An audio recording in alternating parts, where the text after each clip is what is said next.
Byron York is chief political correspondent at the Washington Examiner. Jonathan Turley is a law professor at George Washington University, and they both join us tonight. Professor Turley, first to you. Why not just say we want to impeach the president? We think he's committed high crimes and misdemeanors. Here, they do think that. Why should that be embarrassing? It's a constitutional procedure. Well, they certainly should be open about if that is their motivation. And there's no question that the preferred route for the Constitution is to have a trial in the Senate after impeachment in the House, right? To have that decision. You can always still impeach someone once they are removed from office.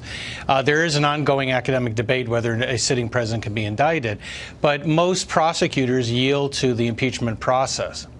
I mean, there's no debate over what's the most democratic mechanism for dealing with a president who's done something wrong. It's by using the representatives that voters elected, correct?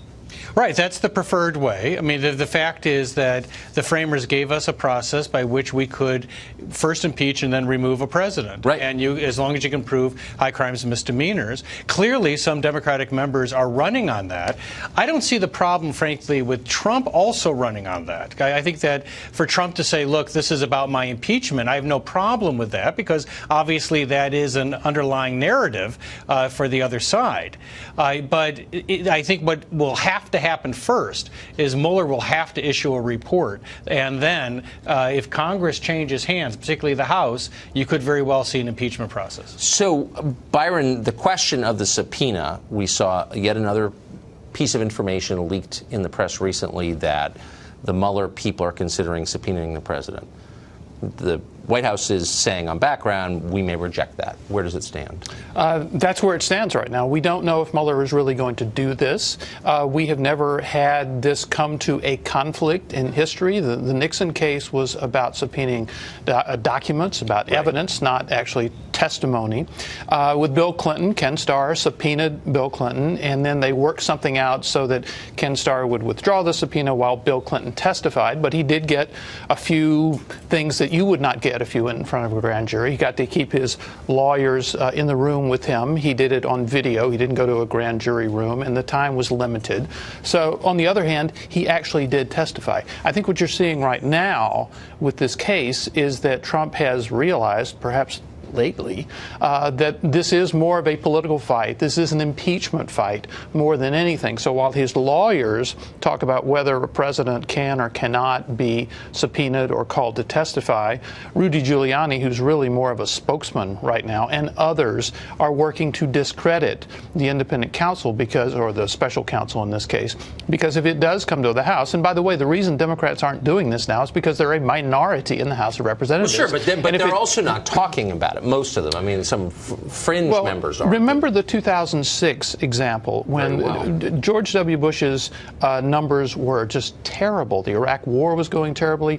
The Democrats were running to try to win Congress in those midterms in 2006. A lot of Democrats were talking about impeachment, but the public really didn't want it. Nancy Pelosi came out about this time of the year in 2006 and said impeachment is off the table. Today, though, 71% of Democrats in a recent poll said they want to see Trump impeached if Democrats take the House. And the leaders know that full well. So the leaders know that. Of course, and that's why it's so disingenuous for them to deny it. If you were running the president's legal team, and you should be, I would say, would you allow him to speak to anyone from Robert Mueller's investigation? You know, look, that's a tough question, but I actually think that he should have taken the deal to go some time ago and sit down. I wrote a column months ago that said it's a good deal if they stick with the 4 categories that Dowd and Ty Cobb negotiated. Could you prepare the president for that? I think you could. And I think that was the quickest way to diffuse this. The question is really the end game. If you basically defy the subpoena, I think that he will lose. The existing case law favors Mueller. And once he wins in that process, you give him a court order where you can negotiate with him, but he's in a much stronger position. He could demand, and a court could very well go along with a conventional grand jury appearance. So the question is, what is the end game that you're trying to lay out? I personally believe the president could sit through this. People keep on saying he's going to be a disaster, he's going to burst into flames. I disagree with that. I've done a lot of depositions that were more complicated than this. this. And I think you could prepare this president for this. Boy. And Trump has done a lot of depositions himself. He has experience on his side, right? Having interviewed him many times and seen very precise people go to jail. True. Having fallen into perjury traps by experts. Look, there's risks on both sides here. There's no question about it. So there's no risk option. So, you know. Gentlemen, thank you both very much. Thank you. Great to see you.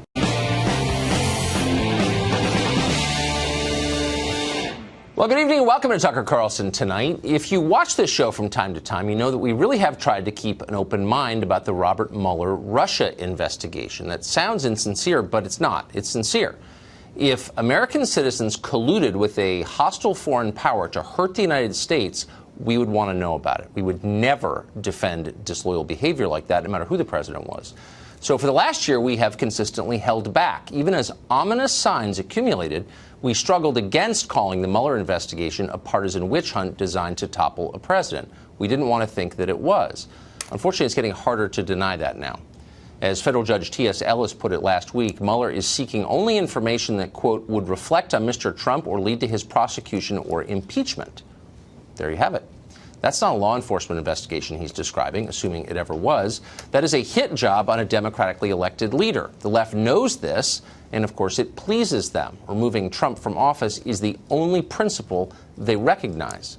But instead of admitting that, they lecture the rest of us in grave tones about the rule of law, like they really care what the Constitution says.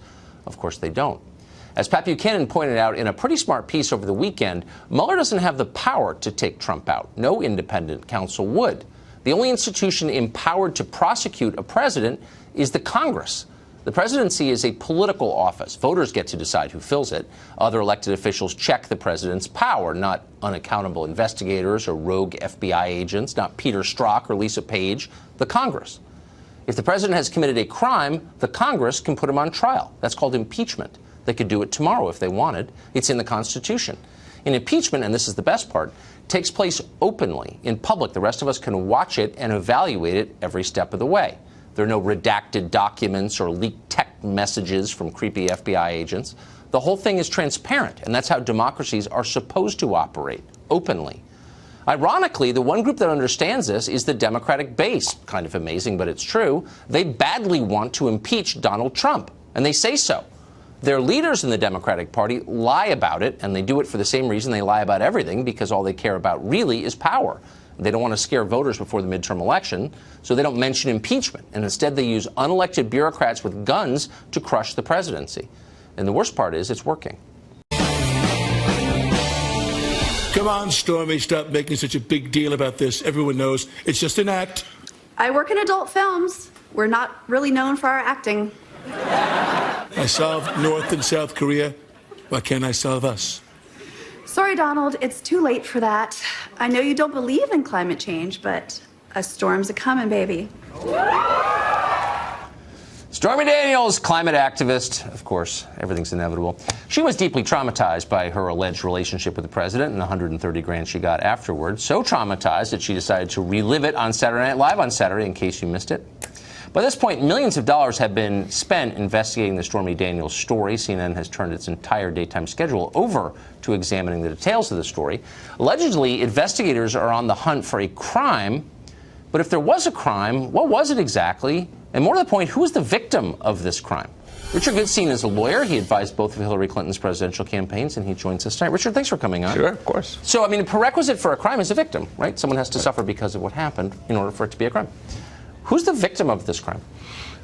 Well, in terms of the criminal law, it appears that that the Trump campaign, whether it's he himself or Michael Cohen or somebody else, engaged in campaign finance violations, probably banking violations, right?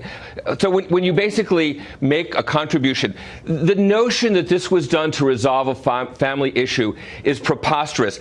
This affair happened in 2006. To say, and then all these women came out. Let me finish one thing. All these women came out of the woodwork. He admitted to grabbing people by the genitals, and to say that somehow only then in a week or two before the election that this was needed to spare her, Donald Trump's family the trauma of having to open up to what happened between him and Stormy Daniels. It's preposterous. Where's the victim here? I mean, no, it's a sincere question because look, the American public is the victim. So here you have Donald Trump accused of sleeping. He didn't conduct an affair, even if the allegations are true. He slept with this woman once, she says. So if that happened, denies, of course, and she got paid, according to her, $130 grand for that, which is kind of a lot, for that.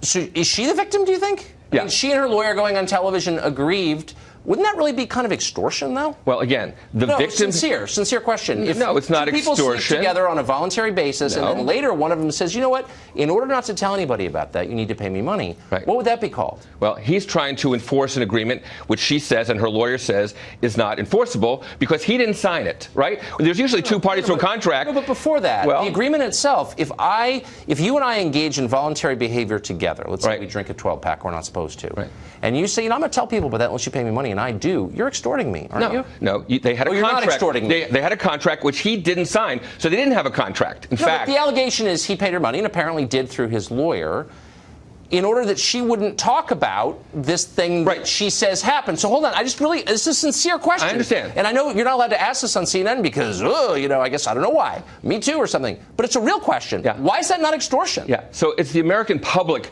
that was denied justice here because had they known the facts before the election, you know what, somebody, one of these suburban women who seem to be peeling away from Donald Trump in real time, they may have actually changed their really judgment. quick, because I want to take what you're saying seriously. Yes, of course, please do. Finding it to stifle the laughter. Right. Yeah. Describe the voter who voted for Trump in November of 2016 who would have been shocked to learn that he'd had a one-day relationship with a pornographic actress and paid her not to talk about it. 1 month after his wife had given birth, and that he paid $130,000 to cover up. I think even for these suburban women who didn't like Hillary Clinton, who went to Donald Trump because they were just willing to roll the dice, even for them, and I think it's happening in real time today, that's a bridge too far. So even after like 115 Howard Stern programs where he bragged about adultery, even after 35 years in the public eye where his marriage is disintegrated on the front page of the New York Post, even after the Access Hollywood tape, there was someone out there, or enough of them to change the course of the election, who would have been so stunned by this, like, that doesn't sound like the Trump I know. Are you saying this seriously? Is this like an elaborate joke, or are you being serious? So the suburban women weren't listening to Howard Stern, okay? They had no idea. They were listening to what Donald Trump was saying, and he denied it. Now, who here in your audience thinks that Donald Trump is telling the truth about this? Is there a soul? Is there one person out there who thinks he's telling the truth? We had the access. See, I'm assuming, and I assumed the second I heard it, that it was true, because I always thought that kind of thing was true. So you assume your president's a liar, is what you're saying. What I'm assuming is that people voted for Trump because the people in charge had so mismanaged the country. Wrecking the economy, watching as the middle class died, getting us into pointless wars, that they wanted something really different, and they voted for Trump despite his personal life. That's what I thought. You assume the President of the United States is a liar, and I agree, and the concern is, how will we know when he's telling the truth about things that matter? Because we know he's lying about this. Well, here's when he was telling the truth, when he said the people in charge, and I would include Jeb Bush and everybody in the Democratic field, are complicit in wrecking the country, and we want something new. That's what the election was about. Did you miss that part? And I think the next election will be, do you want your child to grow up to be like Donald Trump? That's what the next election is going to be about. You've asked me that question over and over. That's what it's going to be about. By the way, or Eric Schneiderman, who we're going to talk about next. Please do. Yeah. He's not president. Donald Trump is. I hope we get into the Cast the First Stone contest. That'll be amusing. Richard, thank you. My pleasure. Great to see you. Sure. Stormy Daniels' lawyer, Michael Avenatti, has spent weeks on television. Looks more like pro wrestling than lawyering, but whatever, you decide. Mr. Trump will not serve out his term. No way, no how. Lawyers don't normally do talk shows. I'm not your normal lawyer, I guess. Every statement that I've made, every prediction in this case thus far, Don Lemon, has come true. The only out that the president will have, the only out, will be to resign the office. This is not a publicity stunt. I mean, this is serious business. We're going to continue to use the media. I think we've used it with great success. Guys, his eyes are like this close together. It's like this whole thing is unbelievable. Mark Stein is an author and columnist, and he joins us tonight. Mark, I'm still on the quest to get my one question answered, which is this crime that supposedly took place, who's the victim of it? I would have to disagree, I think, with Richard slightly, because if anybody is, it's the president. The only crime that's going on here is blackmail. This woman and Trump engaged in an act that I would not have wanted to engage in with her, but it was consensual, and she threatened to talk about it. They signed a non-disclosure agreement for 130 grand. One of the stupid things about non-disclosure agreements is that if one party breaks it, then in order to demonstrate that they breached the non-disclosure agreement, you have to disclose it yourself. So they're fairly pointless and stupid things. Yes, but they in are. fact, this woman, well, I mean that as a semi-serious point here, Tucker, because this story is a lot of things, but it's not a crime. And when you look at this guy Avenatti going on talk shows, he's brilliant. He plays a good sleazy bum shyster lawyer on TV, but he doesn't actually have a case in the courtroom, because the only people who are committing any crime here are the two shakedown artists, which is Stormy and her lawyer. Have you heard anybody? Look, I don't have strong feelings about any part of this case, and that's why it took me until yesterday to realize, wait a second, why is nobody saying that? It's just such an obvious point. She got 130 grand. Why does that make her a hero? That doesn't seem like the kind of behavior that we would be in favor of. Well, one of she's an aging porn star, which is not a good thing to be. I haven't seen any of her motion picture roles, I haven't either. But on Saturday Night Live, when she delivered that line that porn stars aren't known for their acting, she actually delivered it totally woodenly, so that even by porn star standards, she seemed to be a fairly wooden actress. And I think she yes, it is.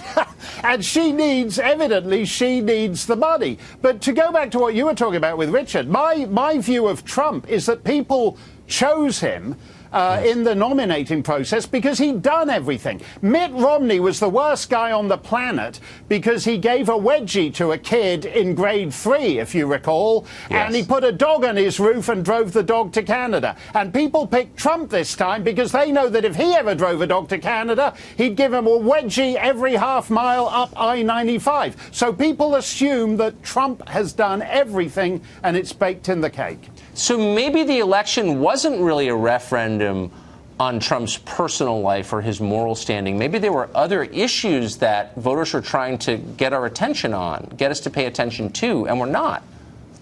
Yeah, I think if you live in a broken down town where the mill's closed and your daughter's got nothing to do except the night shift at the quickie crap and she's dating a heroin dealer, you're not actually voting for Trump because he's the perfect gentleman. You're voting for Trump because everything else you've voted for in the last 20 years has failed you. That is absolutely right. And it leads seamlessly into our next segment, because we really are going to continue trying to talk about the issues that this is all about, and it's not Stormy. Anyway, thank you, Mark. It's great to see you. Thanks a lot, Tucker. Ailing John McCain is once again the media's favorite Republican. Well, now that he reportedly does not want President Trump at his funeral, and he also wishes he hadn't picked Sarah Palin as his running mate back in 2008. But McCain's fondness for the media hasn't always been a two-way street, as they routinely have trashed him when it suits their own purposes. In a 2006 article headlined, "John McCain, the Sellout Express," the Huffington Post called the senator a, quote, pandering politician who will stop at nothing to get elected. Well, McCain's great sin? Well, agreeing to speak at Jerry Falwell's Liberty University. The Atlantic ran a piece during the 2008 presidential campaign titled, "McCain, the Sellout," based on a fear that the candidate might govern as a conservative. And in a 2010 Vanity Fair piece headlined, "The Man Who Never Was," McCain is called so desperate to keep his Senate seat that he, quote, repudiated his record, his principles, and even his maverick reputation, entrenching himself as the anti-Obama. We're here to talk about McCain. The man is James H. Warner. He was a POW with him during the Vietnam War. Jim was a POW for 6 years and also my old colleague in the Reagan administration, a former policy advisor to President Reagan. and Frank Luntz, esteemed pollster. He's going to show how the media have used McCain over the years to fit whatever narrative that they find convenient at the moment. It's great to see both of you.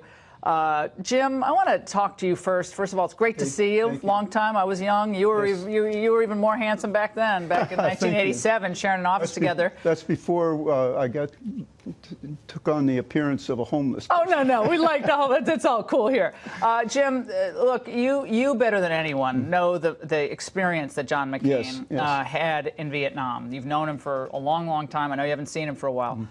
But does it surprise you that he, at the end, decided, he was going to make his funeral plans and make it explicit that Trump was not to be there? Yes, it does. But I don't know how far advanced this cancer is. But I know that I was told that it is very aggressive. And to say the things like he did about Sarah Palin, look, I was with him. I warmed up an audience for him the day after the convention in a little big rally north of Detroit. And he tried to introduce me to Sarah Palin. And we couldn't get near her because she was just mobbed by people. He was there at the convention when he introduced her, and he saw the electricity. I'll tell you how it affected us. We were up in a booth. I turned to my left. I was sitting next to Bud Day, the most decorated American warrior in all history. And Bud had tears in his eyes. He was so moved. And that's what the effect she had. So for him to be doing that, I'm not going to hold anything against John for what he says in the last year.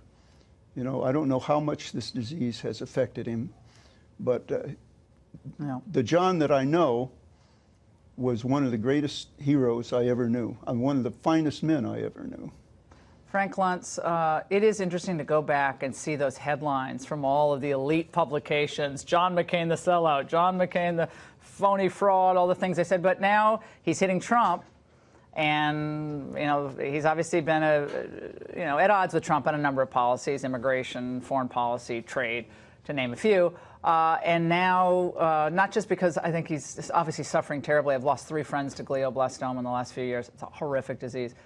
But you see the ebb and flow of their relationship. Well, it happened in 2000 when he was running against W. It happened in 2008 with Mitt Romney. So this is nothing new. And John McCain understood how to use the press to his own advantage. It's one of the reasons why he's such a good politician. And by the way, I want you to know that it is an honor to sit next to you. And frankly, I feel the same way about any of these men. They suffered, truly suffered in prisoner of war. And it was Donald Trump, I don't know if you remember, who I was asking him questions in Iowa. And it was my interview where he said that John McCain's not a war hero. Now, he walked that back later on. But McCain and the press, it seems like a pretty good relationship. Well, this is what S.E. Cupp said today on, I believe it was CNN. Let's watch. He is not a sellout. And I think having President Trump, just because he's the president, come speak on his behalf or eulogize him or memorialize him would be selling out. And Senator McCain, I say this not just as his daughter's best friend, but as a Republican who supported him, Senator McCain is everything that President Trump is not. I have to say that somebody should have told Donald Trump before he said that about John. John was hit by a SAM, and he ejected, and his airplane was just disintegrating. One of the wings came off, and as soon as his chute opened, it broke the wing swung around, broke both of his arms and one of his legs. So I don't know how he was able to open up his Mae West, much less how he could swim. I have no idea how he survived in the lake, but I know that he could not possibly have done any resistance because he was helpless for several weeks after that. Bud Day had to take care of him. Bud Day had to feed him. Could you hear him where you were in the Hanoi Hilton? Could you? I lived with him for 2 years. Okay, in the same, but you were separated because you were there for 6 years and you were separated for a long time. Yeah, but in '71, there was a big uprising amongst us, and John McCain, even though Bud Day was a senior man in his cell, John McCain was credited with being the leader of that. And in fact, on March 19, they took 36 of us out. We honestly thought we were being taken out to be executed. And John McCain made a joke about it. Wow. A man who can volunteer to die for religious freedom, that's what it was, and make a joke about it is really a top guy in my, I mean, I hold him almost the same status as James Stockdale. Wow. Well, you know, to just hear these stories, Frank. And he wouldn't go home. They said to him, go home. Yeah. But because he wasn't in terms of being captured, he refused, and so they beat him for it. And those that are critical of him, because they don't like how he's voted on certain issues, who among us in this studio would give our legs, our arms, our body, our lives for the country? But he also said it's fine. He also said, I think at one time, like, well, I was a POW, but we can disagree. I mean, just because like there are a lot of like John Kerry was, you know, he served his country proudly on the Bronze Star of his. But we disagreed with him on a lot of issues. So it's okay to disagree with people. It's just because you disagree with him on a lot of issues. And I assume you wouldn't disinvite Trump to your funeral, but that's his decision. He wants to do that. But the media are playing this cynically, Frank. That's what I'm saying. They're playing it when he's with the conservatives, when he was running for re-election. He's strong on immigration. He's strong. They were hitting him. But when he's hitting Trump, it's a different deal. I hope that he is still alive. I hope that he still gets a chance to see that in the end, in so many areas, not all, that he was right, that he was courageous, and that in the end, there is someone that we can say to our children, that is a role model. And think of how few role models we have today. No, I don't like what they said about Sarah Palin. I don't think that was necessary. And I think if you don't want Trump to be at your funeral, you can just say, you can make it known. I don't think you have to like write it in the book or whatever. I mean, look, you can do it. Everyone can do what they want, but like, there's a way to get that message out without But that's not his career. We should not judge him by those. Yeah, I say what he's saying right now. I can't. You know, it's. I don't know how much that disease has affected him, but I know it's the frontal lobes, and that's where you think. And by the way, Jim, when you were, because you showed me this book, you wrote a calculus book. Was that right? Yes. In 6 years. Analytic geometry, calculus, and differential. You showed it to me at the White House. I was like 23. I was like, I still don't understand calculus. You're writing this while you're a prisoner of war for like 100 pages on this tiny little book. And I tell that story all the time. Actually, it's now in the Marine Corps archives. You can go to Quantico and see them. Of course it is. You are amazing. I love you and I adore you. Frank, thank you for being with us. It's a great conversation. And God bless John McCain, his entire family. It is a brutal disease. We need to find a cure for all cancers, but glioblastoma is especially awful.